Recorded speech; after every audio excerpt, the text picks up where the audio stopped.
Moi, j'étais prof de droit d'économie. J'ai enseigné le droit à l'économie pendant 10 ans. Donc j'ai enseigné la création monétaire, comme tous les profs d'économie. Et je l'ai enseigné comme aujourd'hui c'est enseigné, c'est-à-dire que c'est pas de façon critique du tout. On décrit, on dit, voilà, c'est comme ça, les banques privées créent la monnaie, ensuite elles vont se refinancer en fonction de leur part de marché, elles vont se refinancer auprès de la Banque centrale. Et puis je passe à un autre sujet, parce que quand on a un cours d'économie, il y a plein de choses à voir, hein. Il n'y a pas que la monnaie, il y a le chômage, l'inflation, il y a plein d'autres choses. Ça m'a même pas effleuré, jusqu'à il y a 3-4 ans, ça m'a même pas effleuré de contester le système fondamentalement, structurellement, viscéralement, ça ne m'a pas effleuré d'être révolté. Et Frédéric Lordon, c'est un ami, c'est quelqu'un que j'aime beaucoup, avec qui on discute beaucoup, et qui me disait, quand je lui ai commencé à lui parler de création monétaire, en disant, mais c'est incroyable ce truc, quoi, les banques privées qui créent la monnaie, Frédéric me disait, mais enfin, tu tombes des nues, enfin, d'où tu sors, tout le monde sait ça, on apprend ça en première année de fac. Alors, c'est vrai qu'on apprend ça en première année de fac, mais on n'apprend pas à se révolter. On apprend en première année de fac que c'est comme ça et c'est bien comme ça. Mais c'est pas pareil que si on l'apprenait en disant « Et qu'est-ce que vous en pensez ?»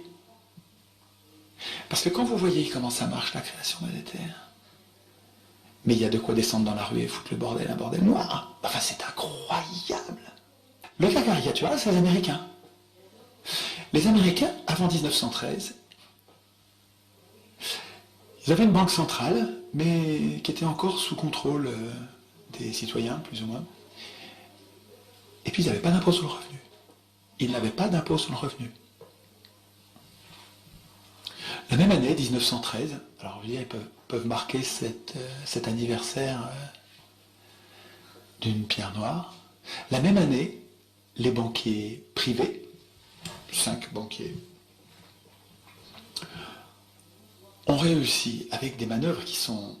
Vraiment, il faut lire ça, quoi. C'est passionnant, il faut lire ça. Il y a 2 gars qui ont enquêté toute leur vie sur le sujet et qui ont retracé ça méticuleusement. C'est passionnant. 5 banquiers qui ont réussi à obtenir que quand l'État américain a besoin d'argent, il n'y a pas de problème. C'est nous, les banquiers privés, qui allons lui donner, qui allons lui prêter, avec un intérêt de 6%. C'est incroyable, c'est génial. C'est génial. Donc, depuis, alors ils n'étaient pas endettés à l'époque, du tout, les États-Unis n'étaient pas endettés. Aujourd'hui, la Fédérale Réserve, alors ça, ils ont décidé de s'appeler Federal Reserve pour que ça ne sente pas. La banque centrale privée, les Américains ne voulaient pas de banque centrale, ils ne voulaient pas la domination de Wall Street, ils ne voulaient pas, ils savaient que c'était dangereux, ils n'en voulaient pas. Et ils ont fait un truc malin, ils ont dit on va l'appeler Federal Reserve. Mais ils ont gobé ça, ils ont voté ça à Noël à l'arrache, ils se sont fait enfumer. Et alors depuis, la dette ne fait que grimper, mais grimper. Et la même année, ils ont inventé l'impôt sur le revenu. C'est le même président Wilson qui a mis en place les deux. Et l'impôt sur le revenu, écoutez, je ne sais pas si ça a été conçu comme ça, mais on dirait que ça, tout se passe comme si, et c'est comme pareil en France, hein, plus tard, mais pareil en France, tout se passe comme si, premier temps, je commence par endetter l'État à mon endroit, moi banquier, je commence par faire que l'État me doive de l'argent, et ensuite, pour que l'État ait de l'argent, je fabrique un nouvel impôt qui va servir à financer cet argent-là. Et finalement, je fais bosser les Américains pour moi, quoi, hein, et moi, je continue à faire rien d'autre que m'acheter mon yacht, mon machin, comme Veblen disait. Mais attends, mais c'est que ça marche vachement bien, et finalement, l'impôt sur le revenu, il prend tout le service de la dette aux États-Unis. C'est-à-dire que toute la masse monétaire des États-Unis, qui est de la dette, évidemment, il faudra qu'on prenne le temps d'expliquer ça, la monnaie, c'est de la dette. De la dette de l'État ou de la dette de la banque, mais c'est que de la dette. En France, c'est pareil. Tout ce que vous payez en impôt sur le revenu, 100% de ce que vous payez, ne sert pas à faire marcher les hôpitaux, les écoles, les services publics, pas du tout, ça part tout dans le service de la dette, c'est-à-dire que ça part dans les poches des riches qui ont prêté à l'État, parce que l'État a renoncé à créer lui-même la monnaie dont il a besoin. L'État, c'est l'État.